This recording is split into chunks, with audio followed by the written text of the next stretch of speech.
everyone. So what I'm working on today is this little alcove area where like nothing has, like stuff has a spot but nothing is labeled. These chairs just kind of float around, come in and outside. None of these are labeled or really have like any indication as like this trash can stays here, stuff like that. So I'm just gonna start labeling a bunch of stuff and organizing it, and maybe even finding a place for these chairs to just sit all the time. All right, so I've gone in here and I've kind of labeled everything. That one was a little hard and short.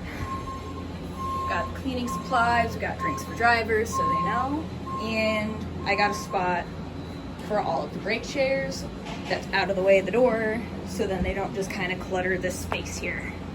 Thank you.